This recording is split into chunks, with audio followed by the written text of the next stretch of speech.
할렐루야. 오늘 이 새벽에도 주님 전에 오신 여러분들을 주님의 이름으로 환영하고 축복합니다. 우리 주님의 크신 사랑과 은총이 이 시간 우리 모두 가운데 함께 하시기를 주님의 이름으로 축원합니다.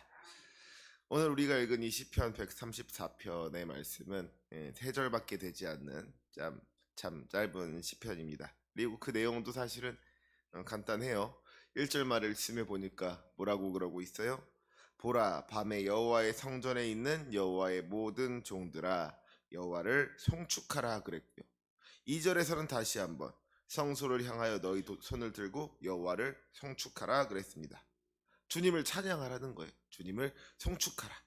그리고 그렇게 주님을 찬양하면 어떤 일이 일어나느냐? 3절의 말씀. 천지를 지으신 여호와께서 시온에서 내게 복을 주실지어다. 그러니까 무슨 말이에요? 우리 주님을 찬양하면 주님께서 복을 주신다. 그러니까 주님을 찬양해라. 그런 이야기를 하고 있는 겁니다. 이게 뭐 말하자면 오늘 이 짧은 시편의 전부입니다. 그런데 오늘 이 시간에는 우리가 이 말씀 가운데에서 몇 가지 단어에 조금 집중하면서 말씀을 읽어보면 좋을 것 같아요. 우리가 성경을 읽을 때 성경을 읽는 방법이 여러 가지가 있습니다. 우리가 산을 본다고 할 때에도 그 산을 보는 방법이 여러 가지가 있잖아요. 멀리서 눈을 들어서 산을 바라보면서 그 산때를 즐기는 방법이 있어요. 산의 어떤 전체적인 모습, 산과 하늘이 만나는 모양, 이런 것들을 볼 수가 있는 것이고요. 산 가까이로 나아가서 그 숲의 모습을 즐길 수도 있을 겁니다. 나무들이 이렇게 울창하게 서 있는 모습을 바라보면서 이렇게 그 아름다움을 바라볼 수가 있는 것이죠. 그리고 어떤 사람들은 더 가까이로 나아가서 그 산 안에 있는 나뭇잎 하나하나, 작은 돌멩이 하나하나 이런 것들을 바라보면서 좀 더 미시적인 아름다움을 경험하게 되는 경우도 있는 것이죠. 이것이 뭐 멀리서 바라보는 것이나 가까이서 바라보는 것이나 어느 하나가 맞고 다른 하나는 틀린 것이 아니라 그 모든 것들이 산을 바라보는 다양한 방법인 것이고, 그렇게 다양한 방법을 통하여서 우리가 산에 대해서 더욱더 많은 것을 알게 되고 더 많은 것을 느끼게 되는 것 아니겠습니까? 우리가 말씀을 읽을 때에도 마찬가지라는 거예요. 우리가 어떤 말씀을 바라볼 때 그 말씀뿐만 아니라 주어진 말씀뿐만 아니라 그 말씀의 전후 맥락을 따져가지고 이 말씀의 배경에는 어떤 역사적인 사건이 있었고 이 말씀은 누가 쓴 거고 이 말씀엔 그래서 어떤 의미가 숨겨져 있고, 이렇게 그 말씀의 어떤 전체적인 의미를 따져보면서 우리가 은혜를 받는 경우가 있는가 하면은 그 말씀 그 자체가, 그 말씀의 한 절 한 절 자체가 우리에게 은혜가 되는 경우가 있는 것이고요. 또 어떨 때는 그 말씀의 어떤 한 단어가 우리 마음에 콱 와서 박히는 그런 경우가 있더라는 겁니다. 그렇죠. 그런 여러 가지 방법들이 다 우리가 말씀을 묵상할 수 있는 여러 가지 방법들로서 그 방법들을 통하여서 우리가 더 풍성한 은혜를 누리게 된다 하는 것이죠. 오늘 시편 134편이 그런 것 같아요. 이 말씀을 묵상할 때 그냥 하나님을 찬양하면 하나님께서 우리에게 복을 주신다. 그러니까 우리가 하나님을 찬양해야 된다. 우리 하나님을 찬양하자. 뭐 이렇게만 읽는다고 해도 잘못된 것 아니죠. 충분히 은혜로운 말씀입니다. 하지만 그런데 여기서 우리가 말씀의 이 한 단어 한 단어를 좀 더 곱씹어 보면은 이 말씀에 좀 더 집중하면서 이 말씀 깊숙이 들어가면은 또 새로운 은혜의 지평이 열리게 되는 줄로 믿습니다. 특별히 오늘 시편 134편을 읽으면서 우리가 집중해야 할 단어가 뭐가 있을까? 이 밤이라는 단어에 집중해 봤으면 좋겠어요. 1절 말씀해 보니까 뭐라 그랬어요? 보라, 밤에 여호와의 성전에 서 있는 여호와의 모든 종들아 여호와를 송축하라 그랬습니다. 밤에. 시인이 그냥 여호와의 종들아 주님을 찬양해라, 여호와의 종들아 여호와를 송축하자 이러지 않았다는 거예요. 지금 시인은 여호와의 종들 중에서도, 여호와의 모든 종들 중에서도 특별히 밤에 여호와의 성전에 서 있는 사람들을 콕 집어가지고 그들에게 여호와를 송축하라고 명령하고 있습니다. 그러면 여러분, 이 밤에 여호와의 성전에 서 있는 사람은 어떤 사람일까요? 밤에 주님의 성전에 서 있다는 것이 의미하는 게 뭐겠습니까? 지금도 그렇지만요, 저 옛날 구약 시대에 밤이라는 것은 휴식의 시간이고 안식의 시간인 겁니다. 그 옛날에 지금처럼 뭐 가로등이 있기를 합니까? 형광등이 있기를 합니까? 물론 굳이 따지자면 그때에도 등불이 있고 뭐 횃불이 있다고 할 수 있을지 모르겠지만 그게 그렇게 막 함부로 쓸 수 있는 건 아니었잖아요. 정말 특별히 중요한 일 있을 때나 불을 켜는 것이지 오늘날처럼 평소에도 밤마다 불을 밝히고 살지를 않았다는 거예요. 해 떨어지고 어두워지면 집에 가서 잠을 자야 되는 거예요. 그런데 그 밤에 이 사람들이 어디에 있다 그랬어요? 여호와의 성전에 있다고 했습니다. 일반적이지 않은 거예요. 여러분, 이 사람들이 밤중에 성전에 간 이유가 뭐가 있겠습니까? 달밤에 체조하려고 갔을까요? 밤에 잠 안 자고 성전에 갔을 때에는 뭔가 이유가 있을 거 아니겠어요? 과연 어떤 사람이 밤중에 잠 안 자고 성전에 갔을까? 아마도 그 인생에 어떤 고민거리가 있는 사람들, 뭔가 인생에 어떤 문제가 있어서 그로 말미암아 근심하고 걱정하는 사람들이 밤에 성전을 찾지 않았을까 하는 생각을 해봅니다. 이 사람이 이 사람들이 밤에 잠을 자려고 그래도 잠이 오지를 않는 거예요. 잠자리에 들기는 했는데 도저히 잠을 이루지 못하는 겁니다. 그래서 뜬 눈으로 밤을 지새다가 답답한 마음에 주님을 찾기 위해서 성전으로 나온 게 아닐까. 잠이 들지를 않으니까, 잠을 이룰 수가 없으니까 차라리 기도라도 해보려고 하나님 전에 나온 것이 아닐까. 그런 생각을 해본다는 것이죠. 인생에 아무런 문제가 없는 사람들은 굳이 밤에 성전에 가지 않습니다. 밤에는 자지요. 낮에 성전에 가는 거예요. 오늘날에도 그런 것 같습니다. 어떤 분들이 밤에 혹은 이렇게 새벽에 주님 전에 나와서 기도합니까? 남들 다 잘 시간에 주님 전을 찾아서 기도하는 이유가 무엇입니까? 먼저는 정말로 믿음 좋은 분들, 늘 주님과 동행하기를 원하고 늘 주님과 교제하기를 원하는 분들이 그렇게 밤이나 새벽에 주님을 찾으십니다. 사실 그런 분들은 밤뿐 아니라 밤이나 낮이나 늘 주님 전을 가까이 하는 분들이죠. 그런데 그런가 하면 또 어떤 분들이 밤이나 새벽에 주님 전에 나와서 기도해요? 간절한 기도의 제목이 있는 분들이 밤이나 새벽에 오셔서 기도하시는 것을 보게 됩니다. 자기 혼자서 해결할 수 없는 어떤 인생의 문제를 마주한 분들이 밤이나 새벽에 오셔서 기도하신다는 거예요. 그래서 가끔 평소에 새벽 기도 안 하시던 분들이 이렇게 새벽 기도에 나오신다거나 철야 예배에 안 나오시던 분들이 철야 예배에 나오셨다 그러면은 이게 좀 걱정이 될 때가 있어요. 아, 우리 집사님이 이런 분 아니신데 왜 요즘 자꾸 새벽 기도 나오실까? 뭔가 문제가 있으신가? 안 보이던 분이 보이니까 이 걱정이 된다는 거예요. 아무튼 갑자기가 항상 문제인 것 같아. 갑자기. 늘 새벽마다 보이던 분이 갑자기 안 보여도 야, 이 어디 아프신가? 오늘 왜 안 나오셨지? 이게 걱정이 되고 염려가 되는 것이지만 또 안 보이던 분이 갑자기 보이기 시작하면은 아, 우리 집사님이 왜 나오셨을까? 혹시 집안에 무슨 일이 있으신가? 어디가 아프신가? 이 또 걱정이 된다는 거. 그렇다고 해서 왜 오셨냐고. 안 오시다 오늘 갑자기 왜 나오셨냐고 여쭤보기도 좀 그렇고 속으로만 궁금할 때가 참 많이 있는 것 같아요. 아무튼 그래서 밤에 여호와의 성전에 서 있는 사람들이 어떤 사람들이냐? 이 사람들은 정말로 시간적인 의미에서의 밤을 보내고 있을 뿐만 아니라 어떤 영적인 의미에서의 밤을 보내고 있는 사람들입니다. 힘들고 괴롭고 외롭고 답답한 사람들, 아무것도 보이지 않는 깜깜한 인생의 밤을 보내고 있는 사람들이라는 것이죠. 그런데 오늘 말씀을 보니까 그런 사람들에게 뭐라 그러고 있어요? 여호와를 송축하라. 여호와를 송축하라 그랬습니다. 주님을 찬양하라는 거예요.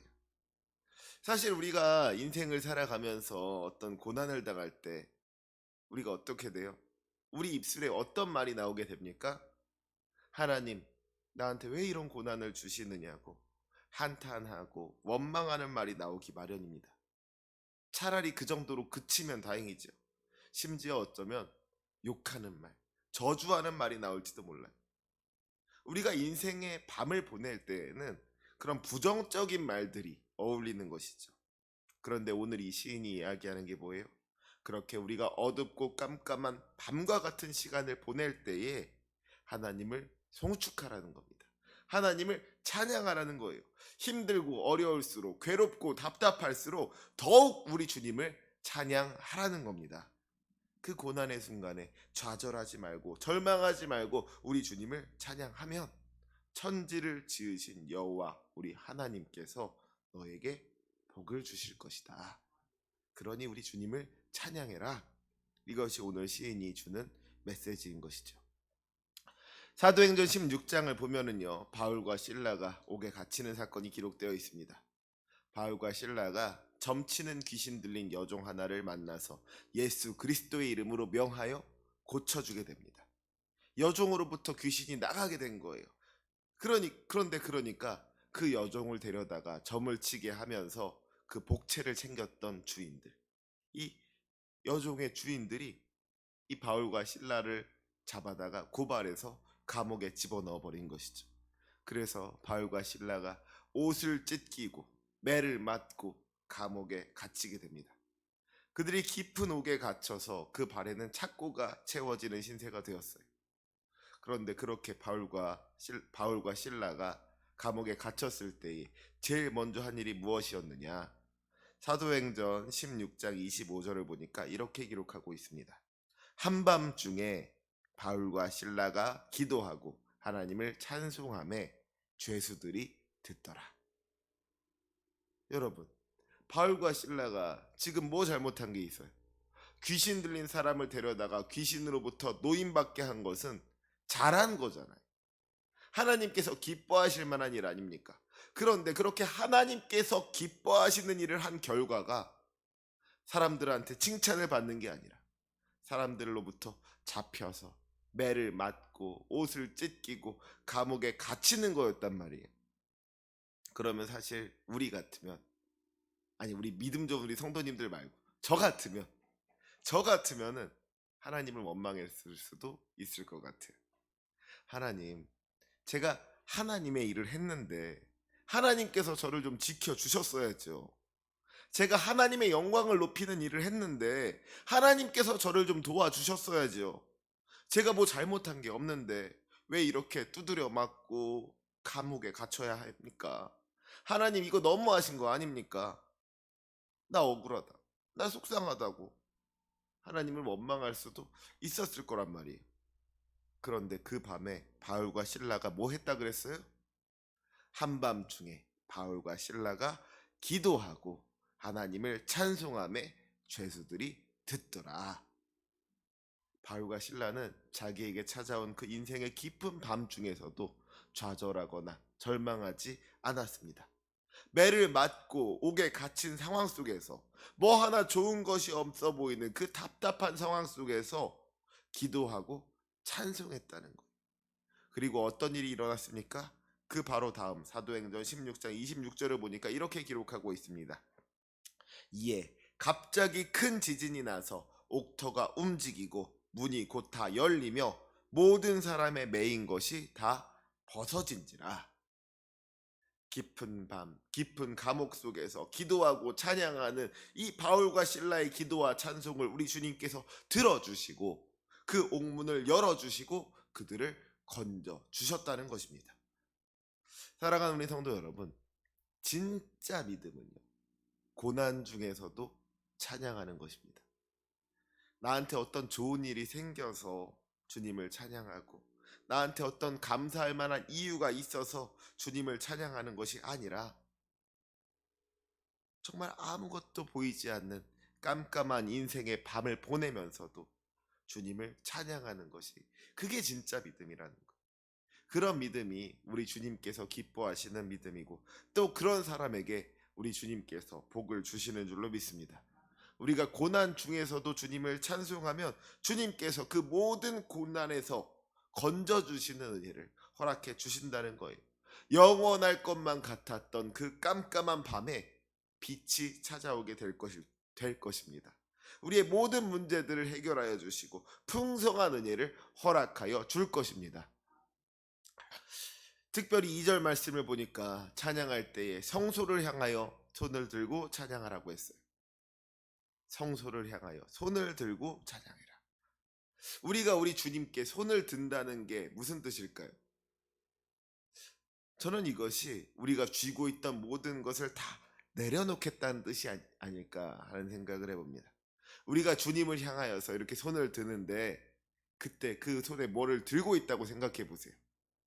좀 이상하죠? 우리가 이 손에 무슨 뭐 보석을 들고 있겠습니까? 아니면 뭐 우리가 이 손에 무슨 칼을 들고 있겠습니까? 우리가 이 손에 뭐 먹을 걸 들고 있겠습니까? 뭘 들고 있다 그래도 좀 어색한 거예요. 이상한 것이죠. 우리가 주님 앞에 손을 내밀 때 어떤 손을 내밀어야 될까? 빈손 내미는 것이죠. 우리가 그 전까지 움켜쥐고 있었던 것들 다 내려놓고, 우리가 그 전까지 놓지 않으려고 했던 것들 다 내려놓고 그저 빈손으로 우리 주님 앞에 손을 내미는 겁니다. 주님, 지금까지 내가 움켜쥐고 살아왔던 것들, 지금까지 내가 놓치지 않으려고 했던 것들 이 시간 다 내려놓았습니다. 그러니 주님, 내 손 잡아 주시옵소서. 이것이 주님을 향하여서 손을 드는 것이죠. 그러니까 우리가 주님 계신 곳을 향하여서 손을 들고 찬양한다는 것은 주님 앞에 나의 모든 것을 내어 맡깁니다. 주님께서 나의 힘이 되어 주시고 주님께서 나의 능력이 되어 주시옵소서. 세상의 다른 것들 다 내려놓고 주님만을 의지하는 마음으로 주님을 찬송한다는 겁니다. 그리고 그렇게 우리가 주님을 찬송하면 주님께서 그 찬양 받아주시고 풍성한 은혜를 허락하여 주실 줄로 믿습니다.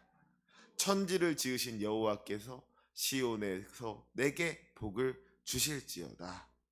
이 세상 만물을 창조하신 능력의 주님께서 우리의 인생 가운데에 복을 주실 줄로 믿습니다. 주님께서 우리 인생의 모든 문제를 해결하여 주실 것입니다. 우리 인생의 모든 깜깜한 밤과 같은 시간을 보내고 있는 분들이 있다면 그 밤을 아침으로 바꾸어 주실 수 있으신 분, 우리 인생의 모든 문제를 해결하여 주실 수 있는 분, 참으로 우리의 길이요 진리요 생명 되시는 주님을 찬양할 수 있으시기 바랍니다. 우리가 고난 중에 있을지라도 먼저 주님을 찬양하기 시작하면 주님께서 그 찬양 기뻐 받아 주시옵고 우리에게 찬양의 이유 또한 허락하여 주실 줄로 믿습니다. 그 놀라운 은혜를 경험하는 저와 여러분이 되시기를 주님의 이름으로 축원합니다. 아멘. 기도하시겠습니다.